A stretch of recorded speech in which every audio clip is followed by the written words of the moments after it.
আমি এখন আজম খান সরকারি কমার্স কলেজ খুলনাতে অবস্থান করছি। আর আপনারা দেখতেই পাচ্ছেন এখানে আজ খুব সুন্দরভাবে অনুষ্ঠিত হচ্ছে শ্রী শ্রী সরস্বতী পূজা। সকাল থেকেই কলেজ ক্যাম্পাসে একদম উৎসবমুখর পরিবেশ। জ্ঞান বিদ্যা আর সৃজনশীলতার দেবী মা সরস্বতী পূজাকে কেন্দ্র করে চারিপাশে শুধু আনন্দ আর ভক্তির আবহ।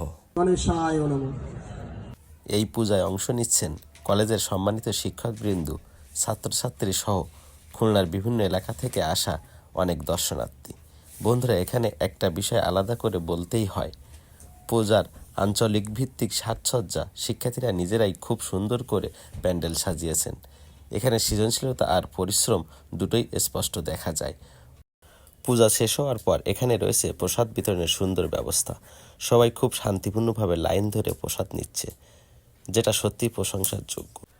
এই আয়োজন শুধু ধর্মীয় অনুষ্ঠান নয়, এটা আসলে শিক্ষার্থীদের একতা, শৃঙ্খলা আর সংস্কৃতি চর্চার একটা সুন্দর উদাহরণ। সব মিলিয়ে বলতে গেলে আজম খান সরকারি কমার্স কলেজ এবার সরস্বতী পূজা খুবই সুন্দর, সুশৃঙ্খল আর প্রাণবন্তভাবে সম্পন্ন হয়েছে। ভিডিওটা যদি ভালো লাগে তাহলে অবশ্যই লাইক দিন, কমেন্ট করে আপনার মতামত জানান, আর নতুন নতুন ভিডিও পেতে চ্যানেলটি সাবস্ক্রাইব করতে ভুলবেন না। ধন্যবাদ বন্ধুরা, আবার দেখাবে নতুন কোনো ভিডিওতে।